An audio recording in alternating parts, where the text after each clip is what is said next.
natin, organization. Organized ang pagiging isang Kristiyano. Ano kaya ang pwedeng sabihin natin sa Tagalog ng organize? Organize? Ano po ang Tagalog yan, mga kapatid? Yan ay maayos. Tama po ba? Sa Tagalog, organize, may, may kaayusan. Sa kabilang banda, pag walang kaayusan, ano kaya ang pwede nating maano dyan? Sis Lola. Pag hindi organize ang buhay, anong tawag? Magulo. Sabog? Makalat? Okay. Napuputol. Teka lang ha, salamat sis. Nakadata rin yung aking isa. Ayan, malinaw na sis Lola. Thank you Lord. Malinaw na sis, mga kapatid. Kakatinayin ko daw. Opo, Pastor. Sige Ruth, ano ba ang isang taong hindi organized? Walang order, makalat, sabog. Sinabi mo ng lahat ha, makalat, order. So pag sinabing organized ang isang tao, so may kahatiwasayan, may kaayusan sa kanyang buhay. Sige sis Ruth, pakibasa ang 2 Timothy chapter 1 verse 7. Brother JV, Proverbs 25 verse 28. Sige, sa pagsisimula natin, no? Itong mga Bible verses na to, bago tayo dun sa ating manual. Basa po. 1 Timothy ano po, Pastor? 2 Timothy 1:7. Ay, second. Mm-hmm. 2 Timothy 1:7. Mm-hmm. Ayun. Sapagkat hindi tayo binigyan ng Diyos ng espiritu ng katakutan, kundi ng kapangyarihan at ng pag-ibig at ng kahusayan. Amen. Kahusayan, spirit of excellence, sa ibang translation, discipline, self-discipline, sound mind, power, love, and a sound mind. Clear thinking. Pag sinabing sound mind, organize maging ang ating mga emotions. Emotional stability. So hindi tayo binigyan ng Diyos ng espiritu ng pagkatakot, kundi He has given us the spirit of love, power, and a sound mind. So sa mga Kristiyano, mga kapatid, tandaan nyo ha, kung tayo ay disorganized, remember this, God has blessed us with the Holy Spirit para maging self-discipline tayo. Maging disiplinado tayo sa ating buhay. Ano ibig sabihin ng disiplinadong tao? Gagawin at pipiliin niya ang tama kahit walang nakakakita, kahit hindi niya feel. Aayusin niya ng ang kanyang buhay, may mga gamit, finances, maging ang kanyang ginagawa, lagi niya yung isa sa buhay. Praise the Lord dahil power natin para magawa yung mga bagay na pinapagawa ng Diyos. At the same time, may pag-ibig tayo. Ang pag-ibig po ay maging dahilan ng lahat ng ating gawain, di ba? Sabi nga ni Pablo sa 1 Corinthians 13, kapag ikaw ang pinakamagaling magsalita, kapag salita ka pa ng lingwahe ng mga anghel, pero pag wala kang pag-ibig, para ka lang nag-iingay. Pwedeng tayo ang pinakamagaling sa simbahan, pinakamagaling na lingkod. Pero pag wala tayong pag-ibig sa ginagawa natin, baliwala ang lahat. Kahit ibigay pa natin ang ating sariling buhay, ang ating kayamanan, sabi ng salita ng Lord, baliwala. So love removes the focus on ourselves. And the Lord has blessed us with the Holy Spirit to give us self-discipline. Sound mind, organized, malinaw ang isipan, merong emotional stability, magiging sober. Sige, pakibasa po ang Proverbs 25, kapatid. 25 ba? Yeah. 25:28 po, Pastor. Yes, kapatid. Sige po. Thank you, Lord. Ang sabi po dito, ang taong walang pagpipigil ay tulad ng lungsod na walang tanggulan, madaling masakop ng mga kaaway. Nako, sabi niya, ang tanggulan para mga muog yan or pader. Kapag wala tayong discipline, wala tayong self-control, hindi tayo organized, para tayong buhay natin, walang walls. Pwede tayong pasukin ng kaaway. We are defenseless against our enemies, against the attacks and the invasions. Hindi lamang po physical ito. It goes into mental, emotional. Yeah, pumapasok yung worry, pumapasok yung fear, kasi walang disiplina, walang self-control. Doon papasok yung chaos or disorder, sinasabi ng kapatid natin. Kasi pag wala pong disiplina, kung ano lang maisip niya, yun ang gagawin niya. Pag hindi niya kayang pigilan ng sarili niya at pumasok ang galit, magwawala siya. Kapag hindi marunong magpigil sa kanyang emosyon, nakakapagsalita ng hindi magagandang bagay, nagiging mataas ang tono, wala pong protection. At ang isang city na walang wall, walang protection, wala pong lakas yun. Walang mag-iingat sa kanya, walang stability of peace. Hindi makikita ang kapayapaan sa atin. Kaya napakahalaga po na maging organized, magkaroon tayo ng self-control. Minsan kasi pag wala po talagang self-control, ang nangunguna sa atin, yung mga impulses natin. Diba? Ay, gusto ko to eh. Masaya ako eh. Wala tayong self-control sa budget natin. Wala yung discernment, no? Kung paano mag-i-spend. Ano pa? Ano pang nangunguna? Pwedeng pumasok sa atin pag walang self-control. Emotions. Nangunguna ang emosyon. Ang mga atake ng kaaway, kapag wala kang self-control, wala kang disiplina, kung anong narinig mo, anytime, kung sino magsalita, papasukin mo lang yung sa isipan nyo. May mga ganyan tao, no? Pag walang self-control, walang pader, lahat ng narinig, paniniwalaan. At dahil nga doon, like a city, ang ating isipan, ang ating puso, matatalo tayo. Masisira kung ano yung ginagawa natin. Parang walls yan. Spiritually speaking, yung mga tukso, pag walang self-control, nako, kung ano lang yung mapanood, kung ano lang yung marinig, kung ano lang yung trending, wala kasing control. Pati yung mga habits. Kaya kailangan when we have the Holy Spirit in us, di ba fruit ng Holy Spirit yan? Love, joy, peace, patience, kindness, goodness, faithfulness, gentleness, and self-control. Pag meron kang self-control, napoprotektahan mo yung isipan mo, napoprotektahan mo yung time mo, hindi mo bibigyan lahat ng kung ano maisip mo, bibigyan mo lagi ng oras. Hindi.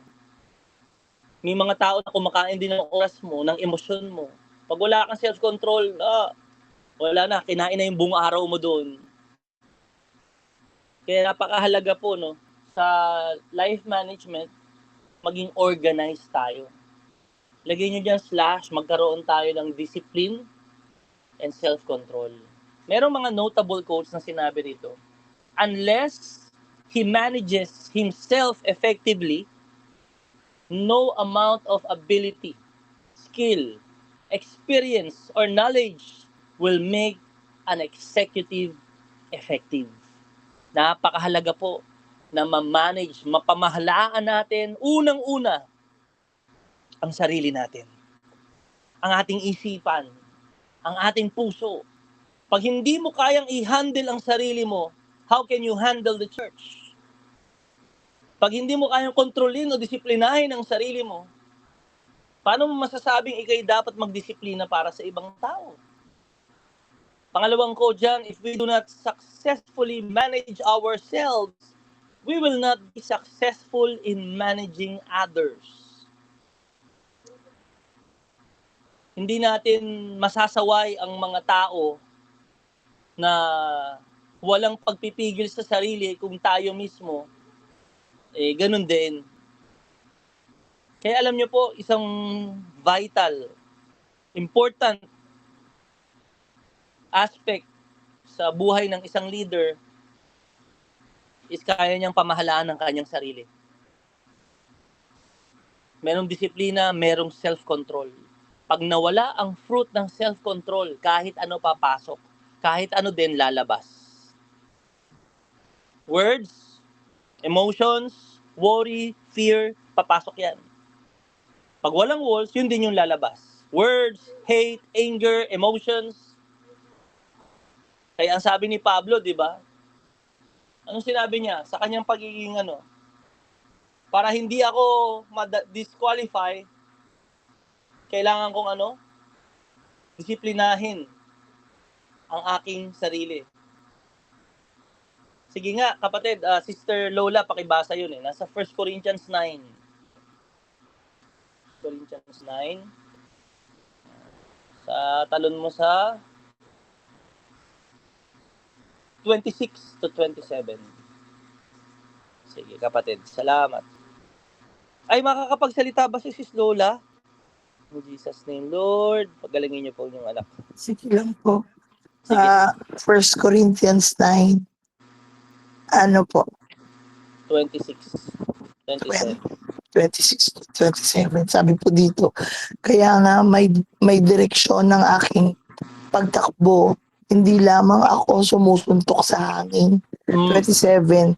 Dinidisiplina ko ang aking katawan at sinusupil ko ang masasamang pagnanasa nito dahil baka pagkatapos kong ipangaral ang magandang balita sa iba ay ako pa ang hindi makatanggap ng gantimpala mula sa Diyos.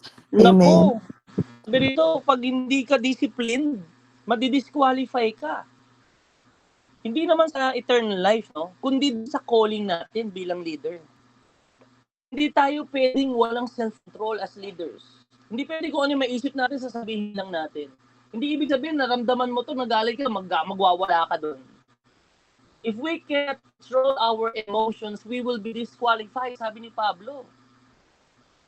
Kaya napakahalaga po ng organization, discipline, self-control. Yan ay fruit ng Holy Spirit. Kaya kapag naririnig nyo ito, mga kapatid, isipin nyo, ako ba disiplinadong tao? Meron ba akong self-control? Paano ko na ma-manage yung aking life bilang isang leader?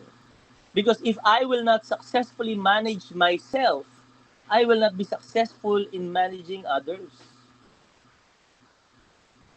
Hindi po pwede. Kaya mga kapatid, purihin ng Diyos sa kanyang grasya, magagawa natin to. Napakahalaga sa atin po, sa organization ng ating buhay, disiplina, self-control. Letter B, ito, pag-usapan natin. Time management and organization are matters of excellence. Time management and organization are matters of excellence. Ano pong ibig sabihin nito, mga kapatid? Ang pag-manage po ng oras, ang pagiging disiplinado, ang pag-organize, ang pagsasaayos ng buhay natin, hindi siya mangyayari accidentally. You need to have the spirit of excellence. Once na nakita mo na hindi ka disiplinado sa pag-handle ng salita mo, ikaw walang taros kang magsalita, ang dami mong nasasaktan kapag nagsasalita ka, hindi mo pwedeng pabayaan yun. Kailangan i-workout mo yun na every time magsasalita ka, isipin mo, kailangan ma-manage ko yung dila ko. Di ba sinabi yan sa James chapter 3? Yung dila, maliit na apoy, nakakasunog. Buong kagubatan, masusunog yan. Sister Michelle, pakibasa. Punta tayo doon. Patungkol sa dila. James chapter 3. Sige, verse 1. Verse 1 to 12. Sige, isa-isayin natin. Maganda yan eh. Gandang pag-usapan ito. Purihin ng Diyos.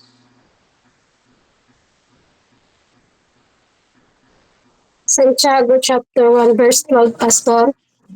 Chapter 3. Chapter 3, verse 1 to 12. Sige, isa-isayin mo. verse 12, Pastor, tama. Verse 1 muna sis, Ay, hanggang 12 tayo. Sige, go. ayan. Sabi dito, mga kapatid, hindi dapat na maging guro ang marami sa inyo dahil alam ninyo na tayong mga nagtuturo ay hahatulan ng mas mahigpit kaysa sa iba. Mhm. Tuloy. Tayong lahat ay nagkakamali sa iba't ibang paraan. Ang sino mang hindi nagkakamali sa kanyang pananalita ay isang taong ganap at marunong magpigil sa sarili. Oh, Amen. salamat. So napakalinaw, we need to tame our tongue. Especially sa mga teachers. Sino yung mga teachers? Di ba yan, leaders yan ng church? Apostle, prophet, evangelist, pastors, and teachers. Sa ating mga leader, no, mga kapatid. Sabi niya, mag-ingat kayo. Kasi kung ano yung sasabihin nyo, ay, teka, merong yan, mas mabigat ang paghatol.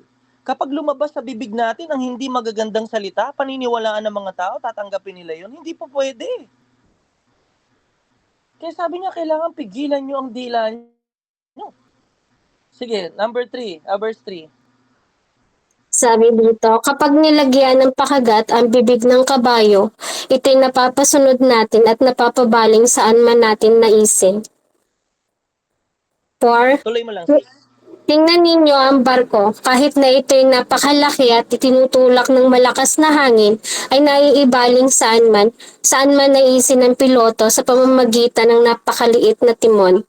5.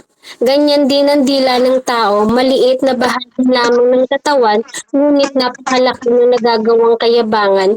Isipin na lamang ninyo kung paano nagpapalagablab ng isang maliit na apoy ang isang malawak na kagubatan. Amen. Pause lang tayo, sis.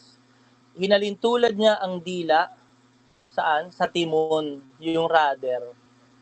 Kung saang direksyon ang salita, doon papunta ang barko. Pangalawa, sa apoy, sumusunog. So, speaking of direction and distraction, kaya alam nyo, hindi natin papayagan sa leadership, mga kapatid. Meron tayong mga sinabing hindi magaganda. Kailangan nating i-confront yun. Sa mga member, walang problema, okay lang. Kasi syempre, nagsisimula pa lang sila. Pero para marinig sa atin as leaders, mga salita na hindi magaganda, hindi kalugod-lugod sa Diyos, we will be held accountable for it. Tandaan nyo, sabihin ko po sa inyong lahat po ng sasabihin ninyo, mga kapatid, inuulit-ulit natin to. Parang Bible yun sa mga member. Yun ay tumatanim na katotohanan sa kanila. Kapag kayo nagsasalita, nagtuturo, kapatid, maging maingat tayo. Yung dila natin, kailangan matutunan nating makontrol. Hindi pwedeng manggaling sa atin. Ang mga masasamang salita. Verse 6. Sige, tuloy. Ayan, sabi dito, ang dila ay parang apoy, isang daigdig ng kasamaang nagpaparumi sa ating buong pagkatao. Ang apoy nito ay mula sa impyerno at sinusunog ang lahat sa buhay ng tao. Sabi, 7. di ba, sis? Nagpaparumi saan? Buong pagkatao. Andiyan pa ba kayo? Hello? Amen. Andiyan pa tayo, mga kapatid? Amen. Amen. Dalangin ko na ito'y maging babala sa atin. Kahit po ako ay pwede niyong sawayin kapag meron akong sinabing hindi maganda. Hindi ito pwedeng marinig sa atin. Nagpaparumi ang dila sa buong pagkatao natin kung paano tayo magsalita. Apoy po yan. Ang sumisira talaga ng buong buhay natin. At ayaw ng Panginoon mangyari yon. Kaya sabi niya, ito ang Holy Spirit. Bibigyan kanya ng self-control. Verse 7, sige sis. Verse 7, lahat ng uri ng ibon at hayop na lumalakad o gumagapang o nakatira sa tubig ay kayang paamuin at talagang napapaamo ng tao. Verse 8, ngunit wala pang nakakapagpaamo sa dila. Ito ay kasamaang hindi mapigil at puno ng kamandag na nakamamatay. Grabe, no? Kamandag pala yun, sis, no? Yes po, Sabi dito, Pastor. lasong nakamamatay. Totoo ba yan, mga kapatid? Amen, Pastor. Na kapag nagsalita kayo ng hindi maganda, o kayo ipinagsalitaan ng hindi maganda, nakakamatay, no? Lason. Tama po ba? Amen. Pag Yes may po. nagkukwento sa inyo, nilalaso ng utak, nako, hindi kay Lord yan. In Jesus' name, i-confront yun. Lalo na sa atin ng galing, hindi karapat-dapat. Mali. Mananagot tayo sa Diyos. Kaya ang sabi niya sa verse 9, ano kapatid? Sige, tuloy mo. Ito ang ginagamit natin sa pagpupuri sa ating Panginoon at Ama. At ito rin ang ginagamit natin sa paglait sa taong nilalang na kalarawan ng Diyos. Nako, tuloy. 10. Sa iisang bibig nanggagaling ang pagpupuri at panlalait. Hindi ito dapat mangyari, mga kapatid. Yan, hindi pwede. Yung tao na tayo nagpe-praise the Lord, nagwo-worship, thank you Jesus, I praise God sa mga blessing, pero sa atin din ang gagaling yung paninira. Sabi niya, hindi pwede. Diba? Praise God, praise the Lord. Tapos nagmumura tayo.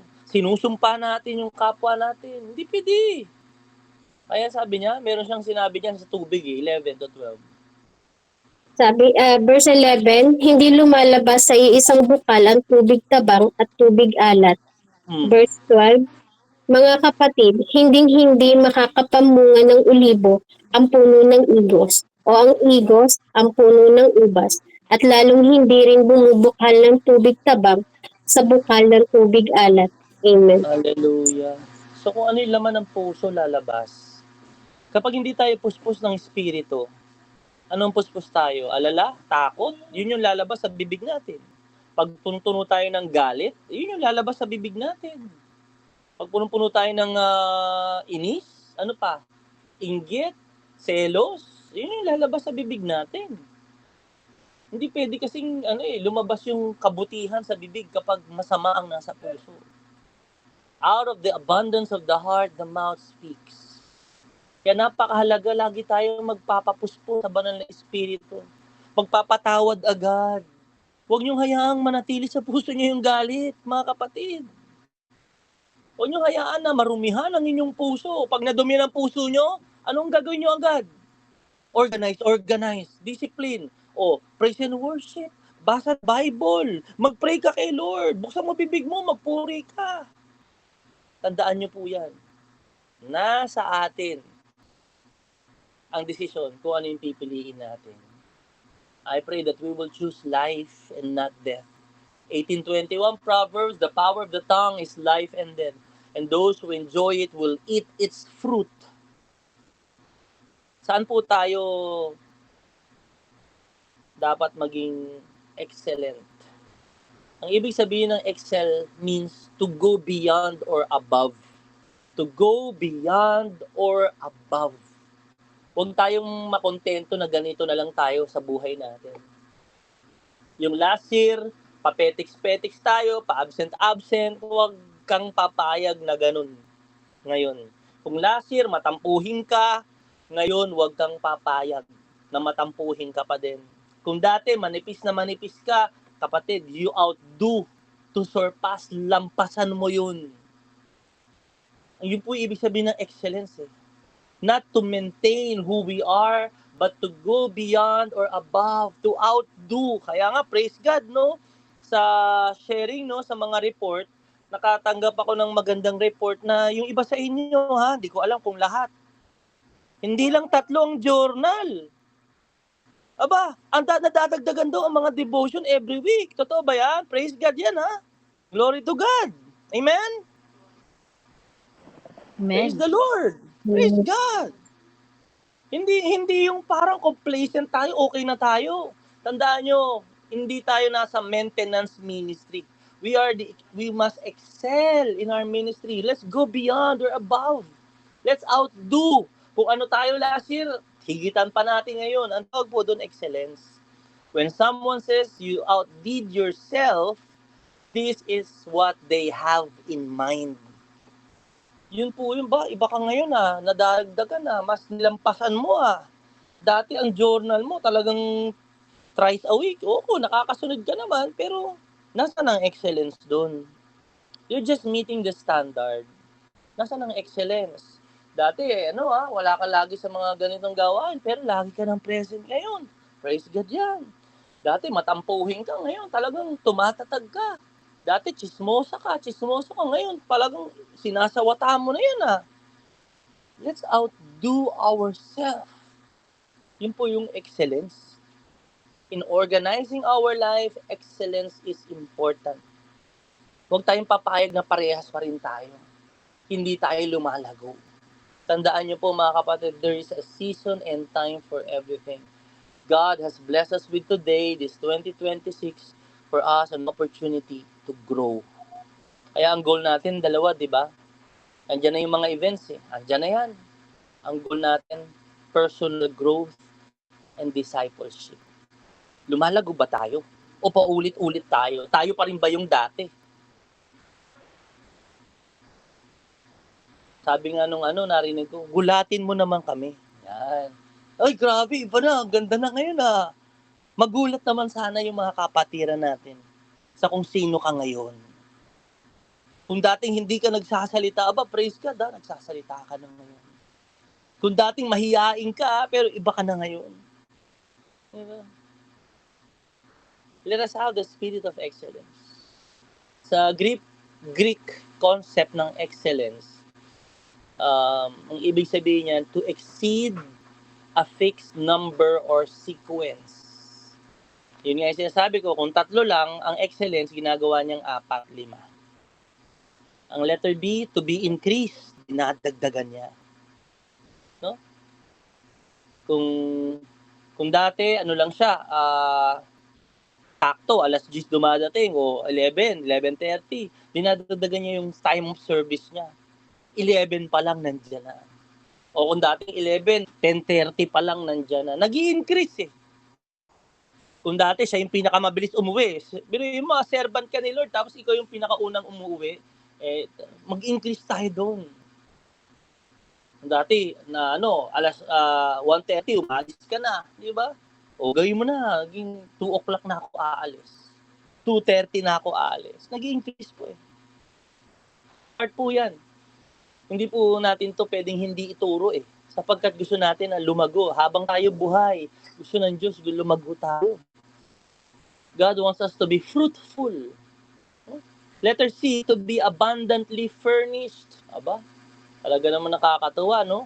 Kasaganahan ay binibigay sa atin ni Lord. At hindi lang yon, abundantly furnished, yung mga fruit na meron tayo ay talagang, praise God, nakikita sa buhay natin. Hindi lang natin sinasabi, talagang hayag na hayag sa buhay natin na may nagiging bunga. And last, pang-4, ang ibig sabihin po niyan, to be, preeminent. Preeminent, okay. Ibig sabihin ng eminent po, mga kapatid, kumbaga, hinihigitan mo.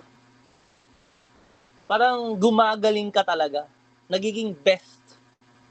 You're becoming the best version of what God has called you to be.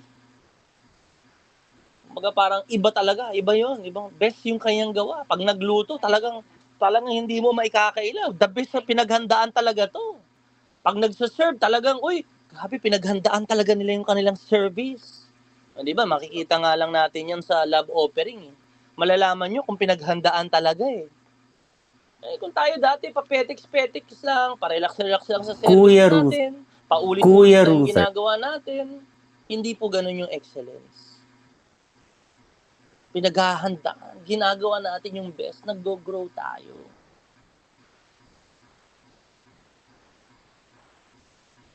Sunod, number 3, the Bible challenges us to excel or go beyond the normal limits.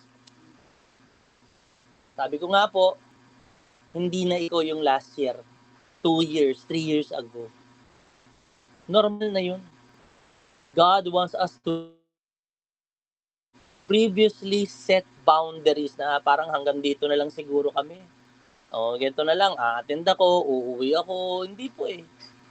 He wants us to understand that man's boundaries are not necessarily his boundaries. May mga tao kasi napipigilan kang lumago eh. Tapos mararamdaman nila na naiiwan sila, nagyayabang ka na. Hindi. You're just excelling in what God has called you to be. Alam mo yun, may mga season sa buhay natin na dapat matanggap natin na kapag hindi na lumalago, hindi tayo lumalago sa mga relationships natin. I'm not speaking of marriage. No? In the friendship, yung iba gusto nila ganito na lang, a-attend na lang, hanggang ganito na lang yung service. Pero ikaw hindi, gusto mo yung calling ni Lord matupad sa iyo. Eh. Gusto mo makapag-serve with the spirit of excellence. Napakahalaga din po na we must learn how to leave the old companies, the old relationships, the old habits para mag-excel tayo. 'Di ba? Yung mga heavy baggages, hindi mo naman yan pwedeng dalhin eh. Lagi-lagi mong dala. So kailangan we must learn how to let go mga habits natin, ano pa, yung mga attitude natin dati, hindi tayo lalago doon. Minsan may mga tao pumipigil sa'yo na, oh, wag ka na umatin dyan, ano lang tayo, ganito na lang tayo. Hindi. Number 3, letter A, pakibasa naman kapatid, si Sister Noemi, Matthew 5 verse 20. Sige po. Saan ba tayo lalago?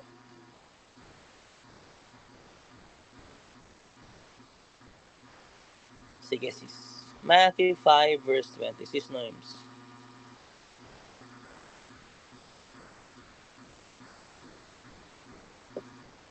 Ay, nasa call ka ba? Sige, pakibasa naman yan, Sister Nobi. Matthew 5 verse 20. Nasa meeting ata siya. Onboarding call siya. Sige. Go.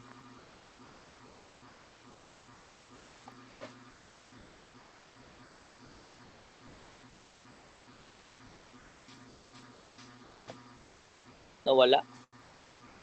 Check. Tao po. Hello po, Pastor. Hello. Ayan, Yeah, thank you, sige Lord po. sis. Matthew 5 verse 20, sabi po dito, For I tell you that unless your righteousness surpasses that of the Pharisees and the teachers of the law, you will certainly not enter the kingdom of heaven.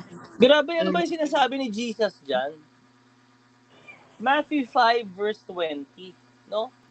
Ito yung turo sa kautusan eh. Sige nga, sabi kasi po dito, no, na mga tao na pinapawalang saysay ni Jesus yung mga commandments ni Moises.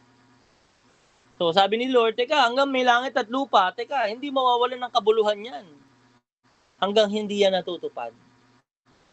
Lahat ng sinabi, lahat ng tinuro, ang gusto ng Panginoon matupad yan. Nga lang, syempre alam naman natin, wala naman nakatupad yan sa 10 Commandments na yan eh. Even the law of Moses, marami. No?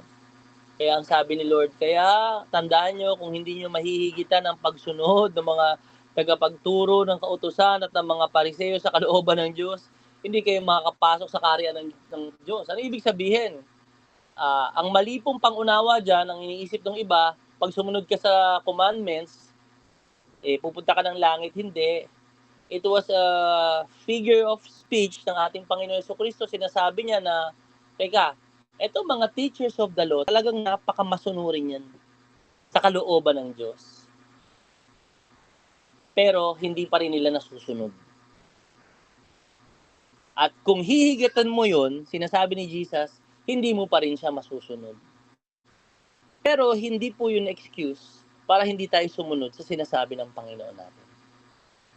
Kaya alam nyo mga kapatid, nung sinabi ni Jesus yung mga Pharisees, yung mga scribes, ang ibig sabihin niya, sa panahon po kasi nila, ito yung mga tao na talagang nilulook up ng mga Hudyo na matuwid. nakikita talaga sa kanila na sumusunod sila. Pero ang problema lang nila yung puso nila. Pero ang pinopoint out dito ni Jesus na kita niyo yung mga Pariseo, sumusunod naman talaga sila. Ngayon meron silang problema, issue sa puso, yung pride, yung spiritual righteousness, spiritual arrogance nila, na dahil matuwid sila, sumusunod sila, mas higit na sila sa iba. Yun ang problema nila. So, ang isinasabi ng Panginoong Hesukristo sa atin, sa turo dito about organization, ang mag-excel po tayo in our expression of righteousness. Expression of righteousness. Hindi naman po siya pagpapakitang tao. Ang ibig sabihin natin dito mga kapatid, makita naman sa buhay natin na matuwid tayo. Amen? Na mahayag naman, kahit hindi mo sabihin, kitang-kita may mga pagbabago sa buhay natin. Mag-excel tayo. Sa buhay mo ngayon, hopefully naman, no? Praise the Lord. Kasi syempre, isipin lang natin yung paninigarilyo. Leader ka ng simbahan, pero hindi nakikita sa iyo ang pagiging matuwid. Naninigarilyo ka, nagve-vape ka. Hindi yun magandang expression na leader tayo ng simbahan. Nagiinom tayo, nakikita tayo, nagiinom tayo. Hindi magandang expression. Ano po yung mga hayag sa ating buhay? Ayan, siyempre, yung mga nakikita, yung mukha natin. Tayo pa ba masungit hanggang ngayon? Di ba, hindi naman yata maganda yon. Hindi tayo nag-welcome ng mga tao. Alam niyo yung galit sa puso ng tao, nakikita rin sa mukha eh. Hindi makatingin ng diretso. Di ba, number 1 yan, ayon ng lugan? The Lord hates, anong una-una? Haughty eyes. Yung pag-irap, yung umiikot yung mata, hindi po dapat makakita sa atin yun. Yung mataas na tingin sa sarili at when we look down on others, hindi po yun magandang expression. Makita sa atin ang pagiging matuwid. Sa salita. Pag nagsasalita tayo. Sa buhay natin. Paano tayo makipag-usap sa mga tao? Paano natin pakitunguhan ng mga tao? Napakahalaga nito. Mag-excel tayo dito. Kapag narinig nyo itong excellence nga, di ba? Inuulit po natin. Ano sa buhay natin ang dapat mag-excel tayo? Una-una, in expression of our righteousness. Pakibasa kapatid, tawagin natin si Brother Huge. Philippians 1:9 to 11. Sige, basa kapatid. Filipos 1:9 to 11.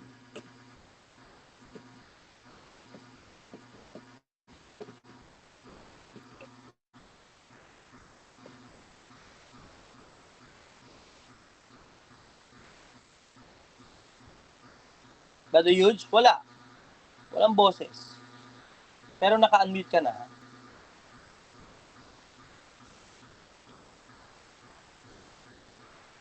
Tawagin natin si Mami Ading. Sige, Brother Huge. Excuse mo na, Brother Huge, ha, para mabilis. Filipos, Mami Ading. 1:9 to 11.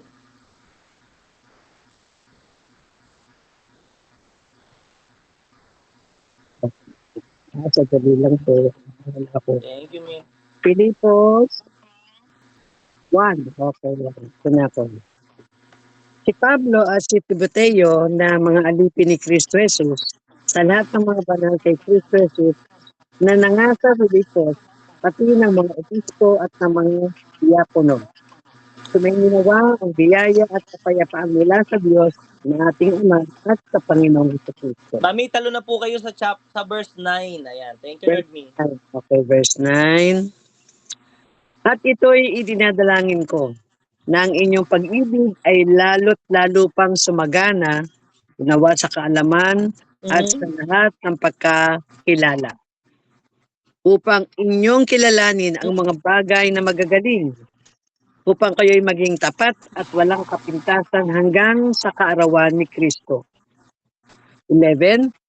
Na mga puspos ng bunga ng kabanalan, na ito'y sa pamamagitan ni Kristo sa ikaluluwalhati at ikapupuri ng Diyos.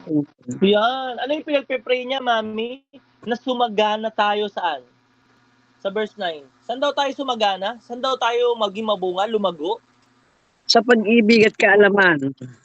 Kaalaman Sa at pagkilala. Kaalaman at pagkilala natin sa ating Ano Panginoon. yung una, mami? Ano yung una? Dinadalangin niya na yung pag-ibig ay lalo pang sumagana sa kaalaman Yan. at sa lahat ng pagkakilala.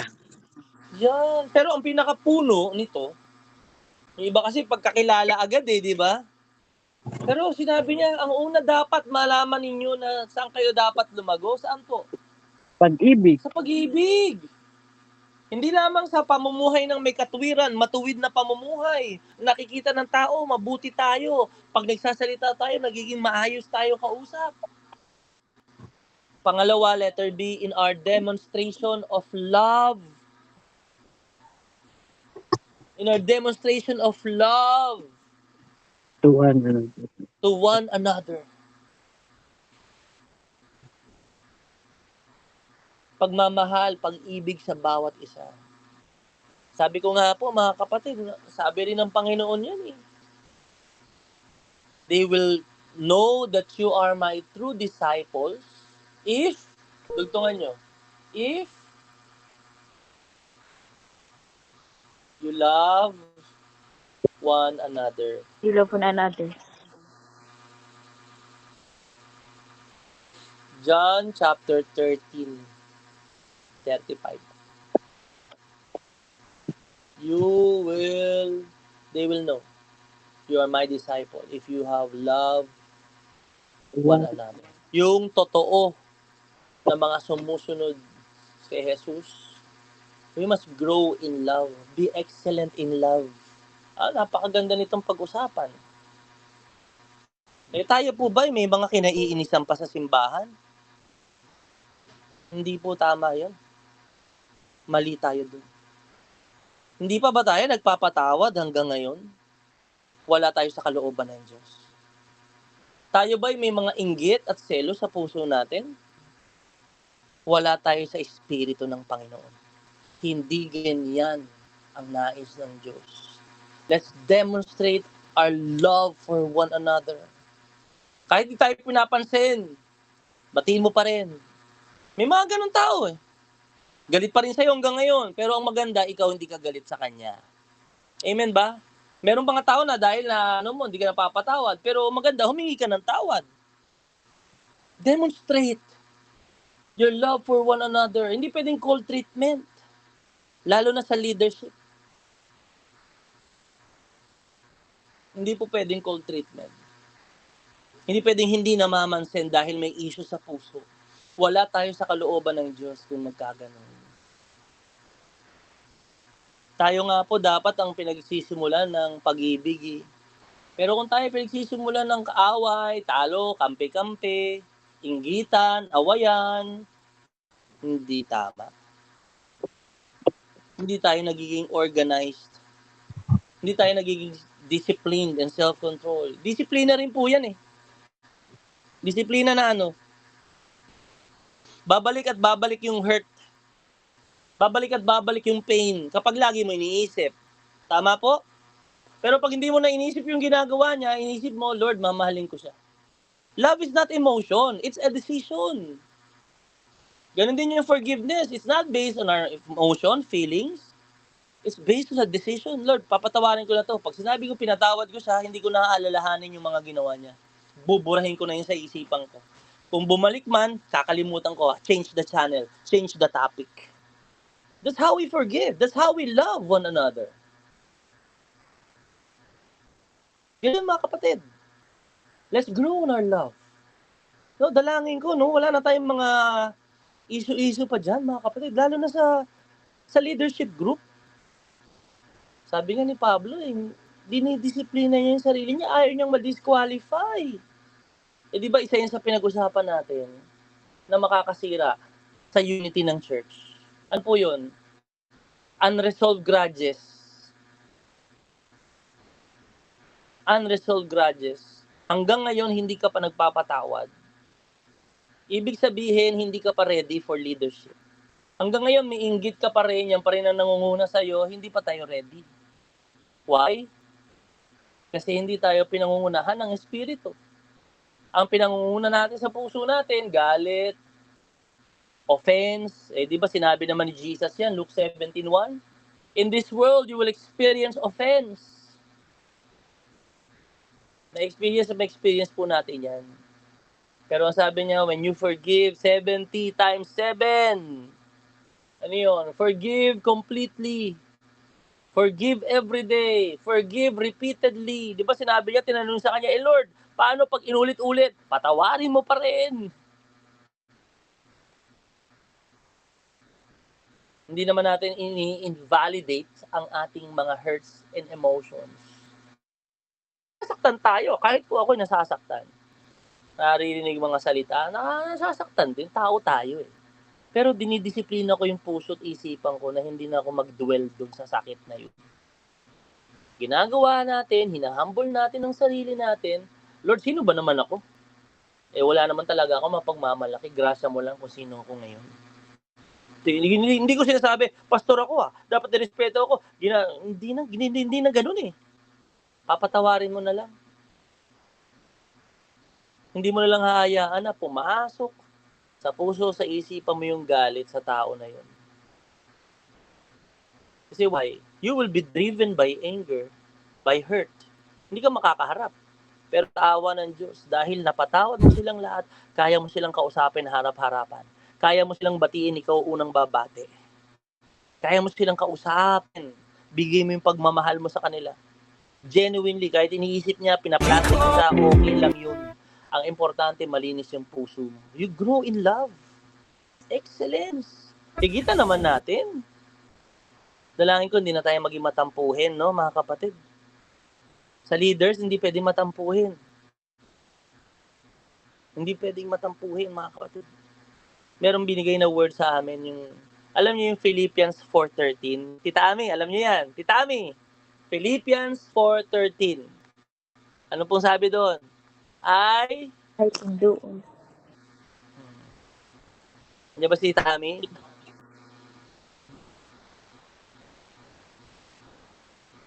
Wala. Pero sinong si Ruth. Alam mo yung Ruth? Sige, Ruth. Si Tanida. Ano yun? Philippians 4:13. Brother Oo. I can Ano do all yan? things True? through Christ. Through Christ who strengthens Strengthens me. me. Yan. Ruth, basahin mo. Micah 4:13. Micah 4:13. Ano sabi diyan sa Micah?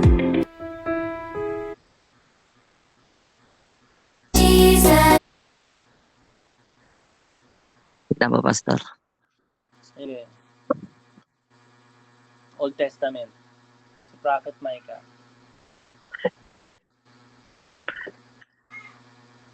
Micah 4.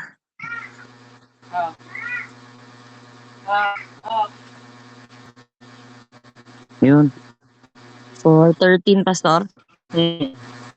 Sabi po, ikaw ay bumangon at gumiik, o anak na babae ng Sayon, sapagkat aking gagawing bakal ang iyong sungay at aking gagawing tanso ang iyong mga kuko at iyong pagluluray-lurayin ang maraming bayan at iyong itatalaga ang kanilang pakinabang sa Panginoon at ang kanilang pag-aari ay sa Panginoon ng buong lupa. Ibig sabihin yan, bakal, tanso, patatatagin ka ng Diyos. Tayong mga Kristiyano, Lord, patatagin mo nga yung puso ko. Patatagin mo yung isipan ko. Hindi parang city na walang pader. Kahit ano na lang pumapasok. Kahit ano pang sabihin nila. Kahit ano pang mga paninira, masakit na salita. Kahit ano pang rejection. Lord, I can do all things. You will make my horn like iron and bronze my hoops. Kaya purihin ng Diyos. Kung tayo ay nangungusap ang Panginoon regarding excellence sa righteousness, Ano yung mga dapat na makita sa atin sa pagiging matuwid? And pangalawa, yung love natin for one another. Pagpapatawad at pagmamahal kahit nga dun sa mga difficult and unlovable people. Purihin ang ating Panginoon na siyang makakagawa ng lahat ng ito sapagkat ang kapangyarihan niya, ang Diyos mismo, ay sumasa atin. Aming Panginoon, nagpapasalamat kami